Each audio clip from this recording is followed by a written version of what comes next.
러시아 스캔들에 대한 파문이 크게 확산되는 모양새입니다. 오늘 미 하원 정보위에서는 제이 존슨 전 국토안보부 장관이 러시아 해킹에 대해 증언했는데 해킹을 푸틴 러시아 대통령이 직접 지시했다고 증언했습니다. 뉴욕주에서 세입자의 체류 신분 증명을 요구하는 건물주에 대한 대대적인 단속이 전개됩니다. 주정부의 이 같은 단속은 퀸즈 소재 한 아파트 건물주가 세입자들에게 현재 체류 신분이 합법적인 것을 증명하는 자료 제출을 요구한 사실이 알려지면서 나왔습니다. 한인 건축가가 맨해튼의 원 월드 트레이드 센터를 설계한 건축회사를 상대로 저작권 침해 소송을 제기했습니다.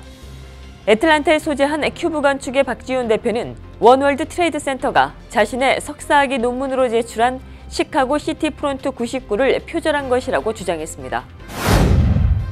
뉴저지주 팰리세이드 파크 시의원 선거에 무소속 후보로 나선 원유봉 씨의 후보서 청원서 논란이 일고 있는 가운데 이에 따른 첫 번째 재판이 오는 30일 열립니다. 명백한 선거법 위반이라는 의견과 공증 과정에서 생긴 단순한 실수라는 의견이 팽팽히 갈리고 있습니다. 한인 최초의 뉴욕시의원 당선에 도전하는 로니조 후보가 뉴욕시로부터 매칭 펀드를 받게 됐습니다. 뉴욕시는 후원자가 시 거주자일 경우 1인당 $10 이상 175달러 이하 후원금에 대해 6배의 매칭 펀드를 지급합니다. 뉴저지 뉴악시가 불체자 보호에 앞장섭니다. 뉴악시는 지난 19일 불체자 보호 도시를 선언하는 행정명령을 전격 발동했습니다. 이상은 오늘의 주요 뉴스입니다.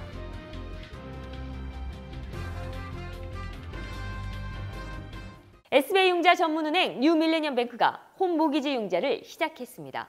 신속한 진행과 간단한 서류로 내 집 마련의 꿈을 앞당겨 드립니다. Member of FDIC and Equal Housing Lender.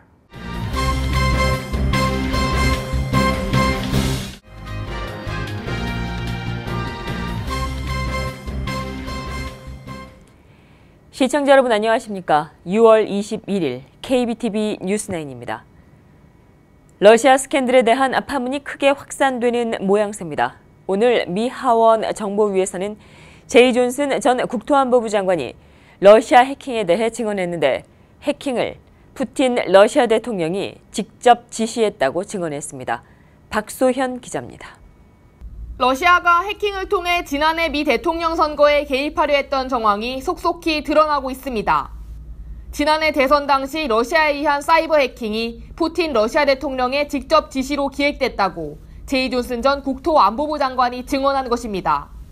존슨 전 장관은 오늘 하원 정보위에 출석해 러시아 정부는 푸틴의 지시하에 대선에 영향을 미칠 목적으로 사이버 공격을 기획했다고 말했습니다. The initial scanning and probing around voter registration systems was discovered in late August. Could have been mid, could have been July, but late August in my mind. And my recollection is that once it was discovered, that information came to me and other senior people pretty quickly. 러시아가 해킹에 성공한 일리노이주의 유권자 명단은 약 1,500만 명의 개인정보를 담고 있습니다. 일각에서는 3년 후 미 대통령 선거를 노리고 선거제도와 관련된 정보를 수집 중이라고 보고 있으나 도널드 트럼프 대통령의 당선을 돕기 위한 해킹이다라는 의혹은 끊이질 않고 있습니다. 한편 미 상원 정보위에 출석한 빌 프리스텝 FBI 부국장도 지난해 대선 당시 러시아가 가짜뉴스와 선전, 온라인 증폭기를 이용해 많은 사람들에게 정보를 퍼뜨렸다고 지적한 바 있습니다. KBTV 박소연입니다. 뉴욕주에서 세입자의 체류 신분 증명을 요구하는 건물주에 대한 대대적인 단속이 전개됩니다. 뉴욕 주정부의 이 같은 단속은 퀸즈 소재 한 아파트 건물주가 세입자들에게 현재 체류 신분이 합법임을 증명하는 자료 제출을 요구한 사실이 알려지면서 나왔습니다. 계속해서 박소현 기자가 보도합니다. 뉴욕주가 세입자의 체류 신분 증명을 요구하는 건물주 단속에 나섭니다. 앤드류 쿠오모 뉴욕 주지사는 세입자의 체류 신분을 이유로 임대 신규 계약과 갱신을 거부하는 행위에 대한 합동 조사를 지시했습니다. 뉴욕주법에 따르면 집주인은 체류 신분을 빌미로 세입자를 강제 퇴거할 수 없으며 크레딧을 기준으로만 자격 여부를 결정해야 합니다. 뉴욕주가 이 같은 단속에 나선 것은 퀸즈 코르나의 한 아파트 건물주가 렌트 계약 연장을 앞두고 세입자들의 이민 신분을 확인한 것으로 알려지면서 나왔습니다. 세입자들의 항의가 거세지자 집주인은 곧바로 사과했지만 해당 지역 뉴욕주 상원 의원인 호세 페랄타는 이는 명백한 인권 침해라며 지난 19일 주검찰에 민원을 제기, 집주인을 형사 고발했습니다. 이에 쿠오모 주지사도 20일 건물주의 불법 행위로 불이익을 당하는 이민자를 보호하기 위해 대대적인 단속을 실시한다고 밝혔습니다.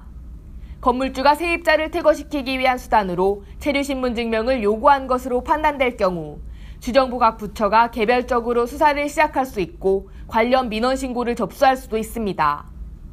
한편 쿠오모 주지사는 단속에 이어 건물주와 세입자들에게 권리와 책임에 대한 교육 캠페인을 주 전체를 대상으로 펼칠 예정이라고 말했습니다. KBTV 박소연입니다. 이런 가운데 뉴욕시 상용 건물 강제 퇴거 제동을 위한 집회가 오늘 열렸습니다. 치솟는 렌트에 소기업들의 폐업 위기가 속출하고 있다는 것을 호소하기 위해서입니다.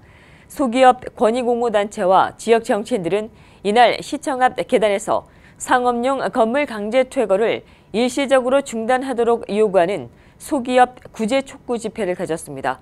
이들은 빌 드블라지오 뉴욕시장 취임한 이후에 문을 닫는 소기업이 지속적으로 늘고 있다고 지적하며 치솟는 렌트에 폐업 위기가 속출하고 있다. 상용 건물의 강제 퇴거 일시를 중단하라고 촉구했습니다. 한인 건축가가 맨해튼의 원 월드 트레이드 센터를 설계한 건축회사를 상대로 저작권 침해 소송을 제기했습니다. 애틀란타 소재 큐브 건축의 박지훈 대표는 원월드 트레이드 센터가 자신의 석사학위 논문으로 제출한 시카고 시티프론트 99를 표절한 것이라며 이는 명백한 저작권 침해에 해당한다고 주장했습니다. 이와 관련해 박 대표는 연방법원 뉴욕 남부지법에 원월드 트레이드 센터를 설계한 스키드모 앤드 멜릴리사 등 4곳을 상대로 저작권 침해 소송을 제기했습니다. 이에 대해 스키드모어사는 근거가 없는 주장이라고 일축했습니다. 특히 디자인이 공개된 지 12년이 지났고 건물이 완공된 지 4년 만에 이 같은 소송이 제기된 것에 대해 의심스럽다는 입장을 보였습니다. 뉴저지주 팰리세이드 파크 시의원 선거에 무소속 후보로 나선 원유봉 씨의 후보서 청원서 논란이 일고 있는 가운데 이에 따른 첫 번째 재판이 오는 30일 열립니다. 명백한 선거법 위반이라는 의견과 공중 과정에서 생긴 단순한 실수라는 의견이 팽팽히 갈립니다. 박소현 기자입니다. 뉴저지 팰리세이드 파크 시의원 선거에 무소속으로 나선 원유봉 후보의 청원서를 두고 단순 실수이다라는 의견과 선거법을 어겼다는 의견이 팽팽합니다. 이런 가운데 원유봉 후보에 대한 첫 재판 일정이 잡혔습니다. 원 후보는 후보 청원서에 유권자들의 서명을 받는 과정에서 공증을 받지 않은 사람도 대신 서명을 받은 것으로 알려졌습니다. 이에 대해 원 후보 측은 등록 과정에서 생긴 실수라며 원 후보가 직접 서명을 받은 지지자는 후보 등록 최소 인원인 43명을 넘어 문제가 되지 않는다는 입장입니다. 하지만 펠팍 민주당위원회 측은 이는 명백한 선거법 위반이라고 주장하고 있습니다. 이에 민주당 측이 버겐 카운티 클락 오피스에 신고를 했고 클락 오피스는 원유봉 후보를 고소해 오는 30일 첫 심리 일정이 잡혔습니다. 원 후보 측은 법원 심리 전 클락 오피스 내에서의 심리 절차가 있어야 하지만 이 과정을 건너뛰고 바로 법원으로 넘어가 불공평하다는 주장입니다. 이런 가운데 원 후보 측은 문제가 됐었던 청원서 서명 대리인의 공증을 내일까지 마쳐 법적인 준비를 모두 끝낼 계획이라고 밝혔습니다. 그 고소하는 이런 상황에서 보면은 그 프로세스에서 보면은 상당히 우리가 불이익을 당한 것 같아요. 저뿐 아니라 저를 도와주시는 분들 또 나아가서는 한인 유권자한테도 다 같은 그런 불이익을 당한 그런 기분이 듭니다. 그래서 이런 건 바로 잡아야 되지 않을까 싶어요. 그렇다면 많은 유권자들이 그 히어링에 나와 주시면 많은 도움이 될 것 같습니다. 한편 민주당 측은 허위로 공증한 청원서의 후보 등록은 원천 무효라고 강조하고 있습니다. 첫 심리 재판은 오는 30일 오후 3시 30분 해켄색 법원에서 열립니다. KBTV 박소연입니다. 뉴욕 한인회가 뉴욕 한인회관 이민사 박물관 내 위안부관과 위안부 소녀상 건립을 위한 기금모금 골프 대회를 개최합니다. 뉴욕 한인회는 한인회관 내 위안부관과 소녀상 건립은 방문자들과 후세들에게 제대로 된 역사를 알리는 교육의 장이 될 것이라며 한인들의 많은 관심과 성원을 당부했습니다. 기금모금 골프 대회는 오는 7월 8일 롱아일랜드 미들아일랜드 컨트리 클럽에서 진행됩니다. 현재 뉴욕 한인회엔 이를 위한 기금으로 익명을 요구한 독지가가 $50,000를 기부했으며 $10,000가 추가로 모금돼 있습니다. 한인회는 위안부강과 소녀상 건립을 위해 $100,000 모금을 목표로 하고 있습니다. 한인 최초 뉴욕 시의원 당선에 도전하는 로니조 후보가 뉴욕시로부터 매칭 펀드를 받게 됐습니다. 뉴욕시 선거제정위원회는 시장과 시의원 등의 선거에 출마한 총 267명의 후보 중에 218명이 뉴욕시 매칭 펀드 프로그램에 등록해 자격을 인정받았다고 밝혔습니다. 뉴욕시는 후원자가 시의 거주자일 경우에 1인당 $10 이상, $175 이하 후원금에 대해 6배의 매칭 펀드를 지급합니다. 예를 들어 $175의 후원금을 내게 되면 뉴욕시로부터 $1,050를 매칭 펀드로 받게 되는 것입니다. 로니조 후보는 맨해튼 이스트 빌리지 등을 관할하는 이 선거구에 도전장을 냈습니다. 앞으로 여권 분실 신고를 하게 되면 그 즉시 효력이 상실됩니다. 오는 20일부터 여권법 일부 개정 법률안이 발효됐기 때문입니다. 한국 외교부는 해당 법안의 발효로 분실이 된 여권의 효력 상실 시점이 재발급을 신청한 때에서 분실을 신고한 때로 변경된다고 밝혔습니다. 외교부 측은 이번 개정으로 분실 신고 시점과 효력 상실 시점이 같아져 앞으로는 분실 여권 정보를 인터폴 등의 국제기구와 신속하게 공유할 수 있게 되었다고 밝혔습니다. 뉴저지 뉴욕시가 불체자 보호에 나섭니다. 뉴욕시는 지난 19일 보호도시를 선언하는 행정명령을 전격적으로 발동했습니다. 바라카 뉴욕시장은 이날 트럼프 행정부의 반이민 정책을 반대하는 행정명령에 공식 서명했습니다. 행정명령엔 법원 체포영장 없이 이민세관 단속국이 무차별적으로 불체자에 대한 체포와 구금을 하지 못하도록 했습니다. 또 뉴욕시 경찰과 공무원 등이 체류 신분에 대해 물을 수 없도록 했으며 이민세관 단속국에 협조할 수 없도록 했습니다. 미 국무부가 자국민들에게 북한을 여행하지 말 것을 공개적으로 경고했습니다. 노트 국무부 대변인은 20일 미국 시민들에게 북한을 여행하지 말 것을 강력하게 경고한다고 밝혔습니다. 다만 노트 대변인은 국무부 차원의 공식적인 북한 여행 금지 조치에 대해선 지금 검토하고 있다며 아직까지 어떤 결론에도 이르지 못했다고 답변했습니다. 이날 노트 대변인은 오토 윈비어 사망과 관련해 북한 책임론을 거듭 제기하며 현 시점에서 옵션을 모색 중이라고 말했습니다. 렉스 틸러슨 국무부 장관은 전날 성명에서 미국은 원비어의 부당한 감금과 관련해 반드시 북한의 책임을 물을 것이라고 경고한 바 있습니다. 지난 20일 치러진 조지아주 연방하원 보궐선거에서 공화당이 승리했습니다. 언론들은 공화당이 조지아에서 수성 성공을 두고 반트럼프 진영에 상당한 타격을 줬다고 분석했습니다. 김희삭 기자입니다. 지난 20일 조지아 6선거구와 사우스캐롤라이나 5선거구에서 진행된 연방 하원 의원 보궐선거에 공화당이 모두 승리했습니다. 조지아 6선거구에서 이긴 공화당 캐런 핸들 후보는 51.9%의 득표로 48.1%를 얻은 민주당 존 오소프 후보를 눌렀습니다. 이로써 공화당은 올해 들어 치러진 하원 보궐선거에서 4연승을 달리게 됐습니다. 이번 선거는 트럼프 대통령에 대한 첫 번째 평가로 간주되면서 전국적인 관심을 불러 모았습니다. 언론들은 공화당이 조지아에서 수성에 성공, 민주당을 위시한 반트럼프 진영에 상당한 타격을 줬다는 분석을 내놓고 있습니다. 한편 민주당은 내년 중간선거에서 현재 지역구를 모두 지키고 공화당으로부터 최소 24석을 더 가져와야 원내 다수당이 될 수 있습니다. KBTV 김희삭입니다. 트럼프 케어에 대한 수정안 상원 표결이 다음 달 안에는 진행될 것으로 보입니다. 미치 맥코넬 공화당 상원 원내대표에 따르면 수정된 초안은 22일 오전에 공개될 예정이며 표결은 늦어도 30일 전 29일께 진행될 것으로 보입니다. 트럼프 대통령이 1호 입법안으로 강조해온 트럼프 케어 수정안 법안의 통과 여부에 초미의 관심이 쏠리고 있습니다. 박소현 기자입니다. 오바마 케어 폐지 법안이 오는 22일 공개되며 다음 주 중 상원 표결에 붙여질 예정입니다. 지난달 가까스로 하원에서 법안이 통과된 오바마 케어 폐지안은 현재 상원에서 수정 작업을 거치고 있습니다. 미치 맥코넬 공화당 상원 원내대표는 의회 독립예산국의 예산 분석 작업 후 각 의원에 공개한 뒤 이르면 오는 29일 표결이 진행될 것이라고 말했습니다. We're going to make every effort to pass a bill that dramatically changes the current health care law. 수정안 초안은 22일 공개 예정이나 초안이 공화당 의원들에게만 제공될지 민주당 의원들에게도 공개될지는 아직 확인되지 않고 있습니다.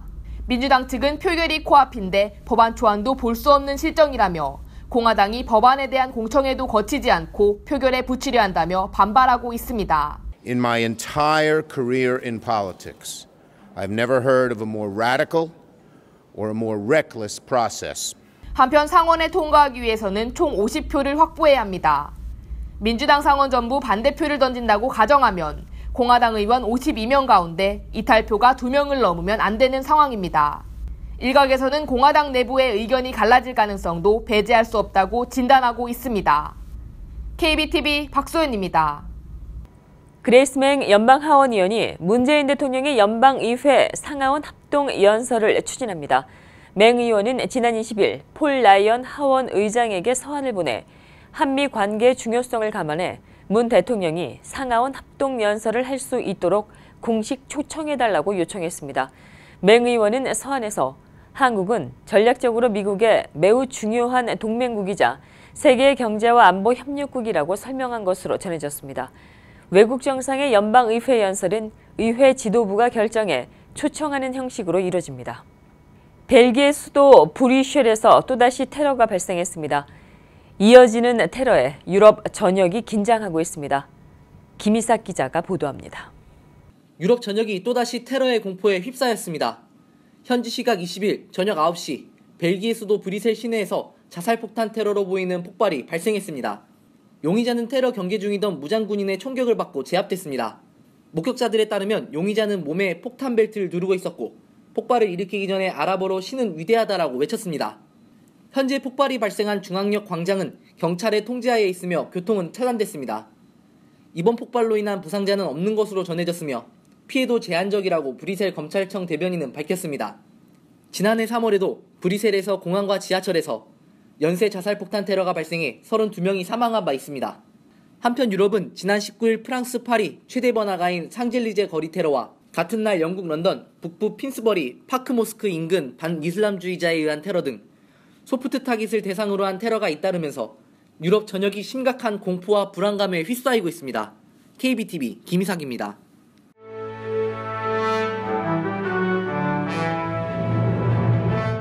(6월 21일) 사건과 사고입니다. 오늘 새벽 메트로버스가 고장으로 도로를 질주하다 행인 한 명을 치고 교회와 충돌하는 사고가 발생했습니다. 브루클린 지역을 다니는 Q58 버스는 새벽 0시 45분경 부슈익 내 니커보커 애비뉴를 질주하고 있었습니다. 이 버스는 오작동으로 멈추지 못하고 빠른 속도로 뒤로 달렸습니다. 질주하는 버스를 피하지 못한 한 행인은 그대로 차에 치였으며 이 버스는 세인트 폴스 에반젤리커 루터른 교회와 충돌한 뒤 멈출 수 있었습니다. 차에 치인 행인은 병원으로 이송돼 치료를 받고 있으며 교회 앞에 주차가 돼 있었던 밴 한 대는 버스와 충돌해 크게 훼손됐습니다.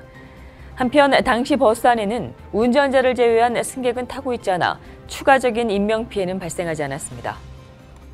퀸즈에서 공사 중인 건물에 건축 자재가 무너져 인부 3명이 크게 다치는 일이 발생했습니다.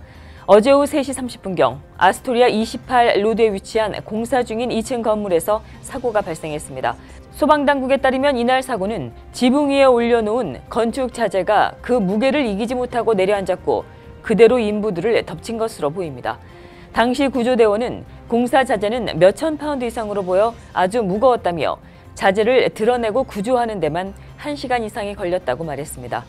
이날 사고로 2명은 지하실에 갇혀 큰 부상을 입었고 1명은 스스로 빠져나왔지만 중태인 것으로 알려졌습니다. 뉴욕 포트 체스터에 위치한 한 폐업한 병원의 승강기에 10대 소년이 떨어져 깔려 숨지는 일이 발생했습니다. 어제 저녁 8시 30분경 보스턴 포스트 로드에 위치한 과거 유나이티드 병원 건물에서 사고가 발생했습니다. 사고 직전 건물 관계자들은 10대 소년들에게 순찰 차량 다루는 법을 알려주려고 모여 있었습니다. 하지만 잠깐 관계자들이 자리를 비운 사이 소년들은 건물 맨 위로 올라갔습니다.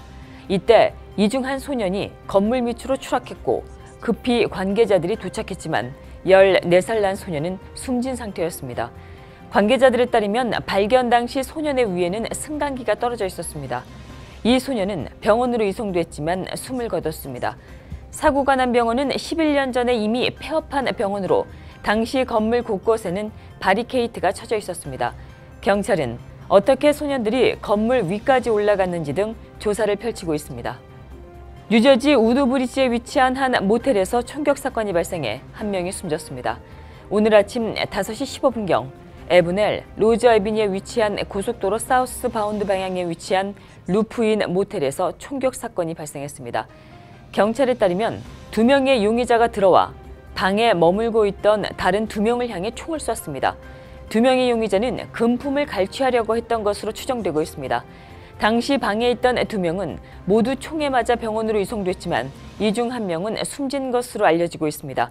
경찰은 도주한 용의자를 찾고 있으며 주변의 제보를 기다리고 있습니다. 계속해서 오늘의 주요 단신 이어집니다. 뉴저지 팰리세이스 파크 정치권에 막대한 영향력을 행사해왔던 마이클 폴라다 전 뉴저지 팰리세이스 파크 민주당 위원장이 지난 18일 별세했습니다. 향년 88세입니다. 폴라다 전 위원장은 지난 1961년도부터 2016년도까지 펠팍 민주당 위원회를 이끌어왔습니다. 린다 로젠달 주하원 의원이 뉴욕주의 담배 구입 허용 연령을 기존 18세에서 21세 이상으로 상향 조정하는 법안을 추진할 계획입니다. 뉴욕시에서는 이미 지난 2013년 담배 구입 가능 연령을 18세에서 21세로 올린 바 있습니다. 뉴욕시의 첫 번째 생태 화장실이 브루클린 프로스펙트 파크에 생깁니다. 생태 화장실은 용변이 환경 친화적인 배수장치 시스템을 통해 퇴비로 만들어지는 구조로 설계됩니다. 미시간 대학에서 운전자 없는 자율주행 셔틀버스가 운행됩니다. 이에 따라 학생들은 자율주행 전기 셔틀버스를 타고 캠퍼스 이곳저곳을 옮겨 다닐 수 있게 됐습니다. 이는 미국 내 대학에서 최초로 도입되는 무인 자율주행 차량입니다. 계속해서 포커스인과 커뮤니티 브리핑 이어집니다.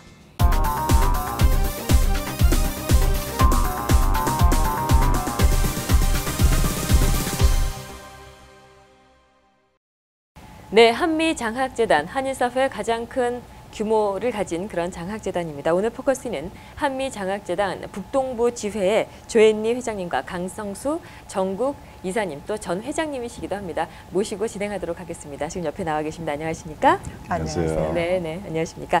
네, 먼저 한미장학재단은 어떤 곳인지에 대한 설명부터 조금 해주시지요. 저희 한미장학재단은 1969년에 설립되어서 지금까지 전국적으로 6개의 지부에서 800만 달러 정도의 장학금이 지급되어 온 미국에서는 한인들이 운영하는 장학재단으로서는 가장 큰 규모의 장학재단입니다. 역사적으로나 여러 가지 신뢰성이라든가. 그렇고 저희는 2011년에 동북부 지부를 설립하여서 뉴욕, 뉴저지, 커네디컷, 마사추세츠, 로드 아일랜드, 벌만트 쭉 해서 8개의 주를 저희들이 커버를 하고 있는데요.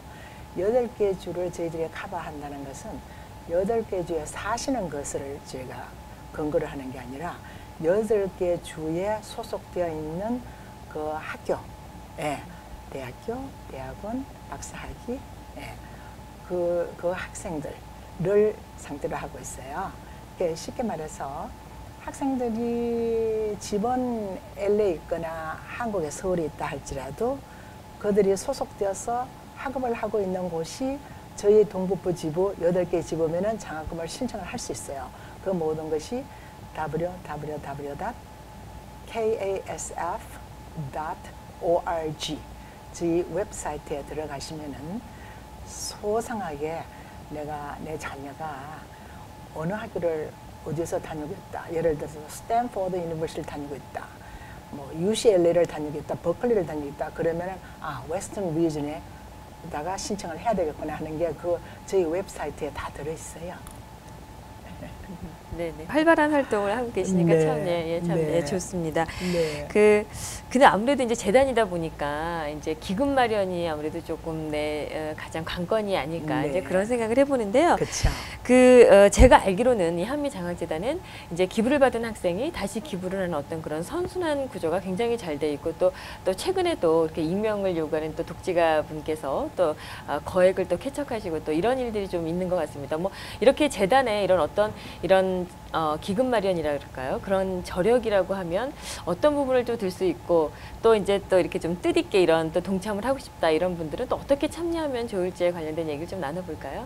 예, 저희들이 2001년에 9.11 직후에 생긴 이후로 한국의 두 번째로 큰 보험회사인 교보생명에서 20만 불을 보내주시는 그런 기적 아닌 기적이 일어났습니다. 이제까지 단일 기부 중에는 가장 큰 기부가 되는데요. 그 20만 불을 교보생명에서 보내줌으로 인해서 저희들이 최소한 4%를 개런티를 하는데 일생 동안 4%면은 그게 영원히 8,000불이 나가고 그 8,000불이 아까 회장님이 말씀하신 대로 우리가 미니멈 2,000불을 드리는데 어떤 학생이 2,500불, 3,000불을 받고 4명의 장학생들에게 연구이 나가게 되는 겁니다.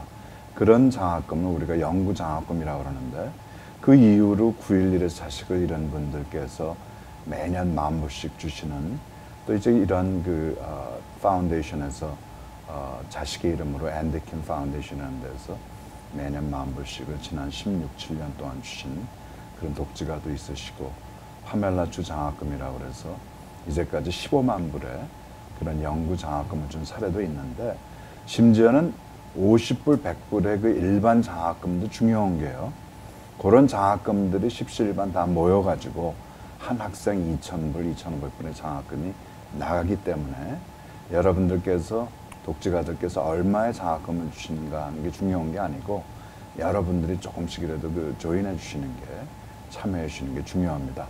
이번에 저희들이 장학금을 5만 불을 약정을 받고 또 매년 그분이 2,500불씩을 우리 장학금을 주기로 약정한 그런 사례가 있는데 저희들로서 이제 기쁜 일이 이제까지 생전에 주시는 분들은 많이 있으셨는데 돌아가신 다음에 5만 불을 약정한 경우는 이쪽 저희 동북부지부에서는 처음 있는 일이기 때문입니다.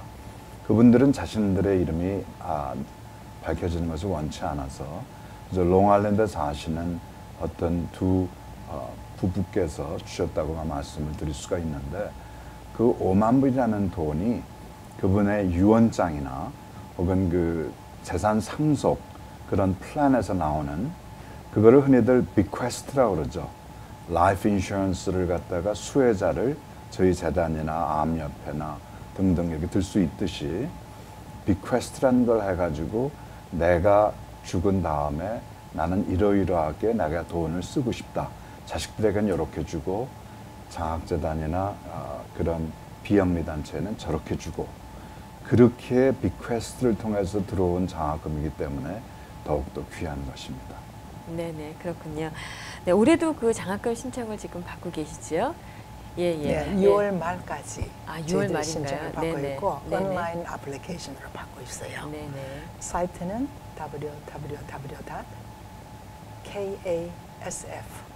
www.kasf.org 들어가시면은 거기에 뭐 소상한 안내가 있어요.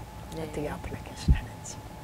네네, 그렇군요. 네, 그럼 원하시는 또 자격이 되는 그런 이제 학생들은 온라인을 통해서 지원을 하면 되겠군요. 네. 네네, 그렇군요. 네. 네네. 그 한미 장학재단에 저희가 시간이 제한돼 있어서 좀 많은 걸 여쭙고 싶지만 한 질문만 더 드린다면 한미 장학재단의 어떤 그 목표라 그래야 될까요? 그런 게 있다면 어떤 게 있을까요? 우리 회장님도 말씀해 주시고 또 우리 또 이사님께서도 말씀 주시면 좋을 것 같습니다. 목표라고 하면은 제가 말씀드린 것처럼 인재 양성을 하여서 능력이 있는 우리 한인 학생들을 리더로 저희들이 스포트, 리더로 잘할 수 있도록 스포트하여서 주류 사회에 들어가서 그야말로 뭐라 그럴까, 저희 바라고 원하기는 저희 한인 사회를 위하여서도 큰 버팀목이 되며 앞으로 한인 사회의 미래의 그 꿈과 그 모든 그 발전할 수 있는 그것을 우리는 사실 가장 바라는 거죠. 이사님도. 네. 네네. 제가 존경하는 그 초대 회장님, 우리 권태중 회장님께서 9.11 직후에 저희들이 생겼다고 말씀드렸는데 폐허가 된 그 뉴욕에서 그런 말씀하셨어요. 스피노자의 말을 인용하시면서 내일 지구가 멸망한다 하더라도 한 그루의 나무를 오늘 심겠다. 그런 마음으로 우리 미래의 꿈나무를 심읍시다. 그것이 저희들이 원관념이 돼가지고 저희들의 목적은 바로 그 미래의 꿈나무, 특별히 시티 칼리지 혹은 커뮤니티 칼리지 다니면서 부모들을 공양하고 풀타임으로 공부하면서도 풀타임으로 일하는 그런 학생들에게 우리들이 2,000불, 2,500불을 줄 수 있다는 것은 굉장히 큰 의미가 있는 것 같아요. 그래서 저희들은 need base라고 해서 꼭 필요한 학생, 경제적으로 필요한 학생들에게 주고자 합니다. 공부 잘하는 것도 중요하지만 더 중요한 것이 그 사람의 됨됨이, 그 사람이 어떻게 삶을 살고 있는가, 주변의 부모님들과 사회에 어떻게 잘 봉사하고 있는가, 그런 측면을 저희들이 많이 봅니다. 네, 알겠습니다.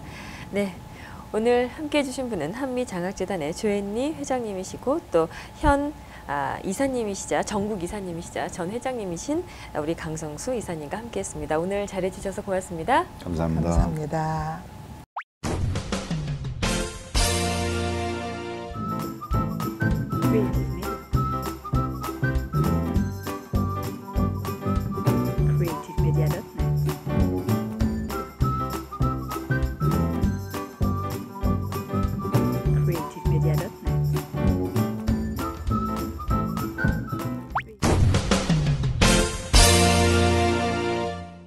계속해서 환율과 증시 보시겠습니다.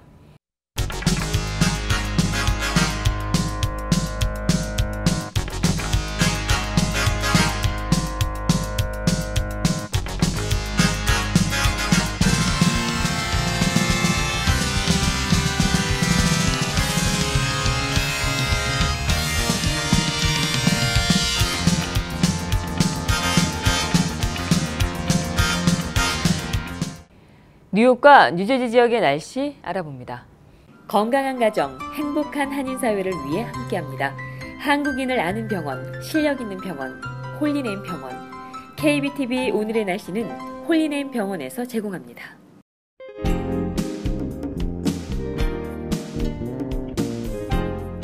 오늘은 1년 중 낮이 가장 긴 하지입니다. 일몰 시간은 8시 31분으로 낮 길이가 무려 15시간에 이르는데요. 밤중에도 기온은 75도 이상 웃돌아 서늘하겠습니다. 내일 날씨는 오늘과 비슷하지만 볕은 조금 더 뜨겁겠습니다. 한낮 체감 기온은 90도 이상인데요. 날은 하루 종일 맑겠습니다. 금요일은 다소 습하고 후덥지근합니다. 오후부터는 하늘에 비구름이 몰려와 저녁 사이 짧게 소나기 소식 보입니다. 토요일 아침 한 차례 짧은 소나기 이후 주말부터 대체로 맑겠습니다. 당분간은 6월 평년 기온 계속 유지합니다. 6월의 볕이 뜨겁습니다. 바깥 활동하시는 분들 자외선 차단 잊지 마시기 바랍니다. 오늘의 날씨였습니다. 건강한 가정, 행복한 한인사회를 위해 함께합니다. 한국인을 아는 병원, 실력 있는 병원, 홀리네임 병원. KBTV 오늘의 날씨는 홀리네임 병원에서 제공합니다. 이상으로 6월 21일 보내드린 KBTV 뉴스9 모두 마치겠습니다. KBTV 뉴스9은 KBTV 웹사이트를 통해 다시 보실 수 있으십니다. 오늘도 KBTV 뉴스9과 함께해 주신 시청자 여러분 고맙습니다. 편안한 밤 되십시오.